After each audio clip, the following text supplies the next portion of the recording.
গাজীপুরের শহীদ Tajuddin Ahmed medical college হাসপাতালে লিফটে আটকে এক রোগীর মৃত্যুর অভিযোগ উঠেছে। এ ঘটনায় হাসপাতাল কর্তৃপক্ষের গাফিলতিকে দায়ী করছেন নিহতের স্বজনরা। সহকর্মী নজরুল ইসলামের পাঠানো তথ্য ছবিতে আপনপুর রিপোর্ট।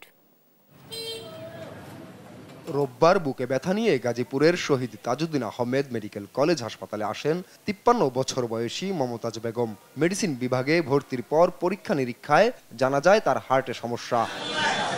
নিহতের পরিবার জানায় চিকিৎসকের পরামর্শে সকাল 9:30টার দিকে 11 তলা থেকে লিফটে 4 তলার হৃদরোগ বিভাগে নেওয়া হচ্ছিল মমতাজ বেগমকে।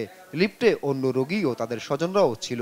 9 তলার মাঝামাঝি গিয়ে আকস্মিক বন্ধ হয়ে যায় লিফট। স্বজনদের অভিযোগ, 3 জন লিফটম্যানকে জানানোর পরও নেওয়া হয়নি ব্যবস্থা।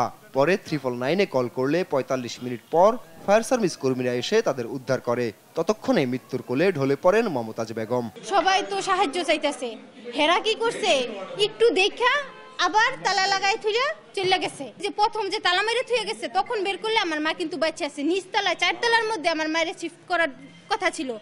ওইখানে যদি আমার মায়ের আগেই নিয়ে যাইতাম তখন আমার মা কিন্তু বাচ্চা যাইতো। আমরা লিফটে রাখা চাই 3 জনকে আমরা ফোন দিছি, তার আমাদের সাথে এতই খারাপ ব্যবহার করছে যেমন হয় বাইরে থাকলে আমাদেরকে মারতো। হাসপাতালের উপপরিচালক যান্ত্রিক ত্রুটির কথা বললেও আশ্বাস দিয়েছেন বিষয়টি তদন্তের। যেহেতু এটা যান্ত্রিক ত্রুটি এবং এটা যে কোনো সময় হইতেই পারে, কিন্তু আমাদের এই বিষয়ে সতর্ক থাকতে হবে। যান্ত্রিক ত্রুটিজনিত কারণে বিভিন্ন অ্যাক্সিডেন্টও তো আমরা প্রিভেন্ট করতে পারি না। তো আমরা দেখব বিষয়টি তদন্ত হবে।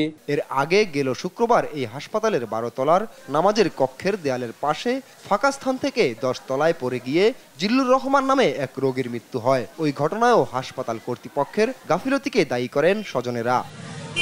নিউজ ডেস্ক, দেশ টিভি।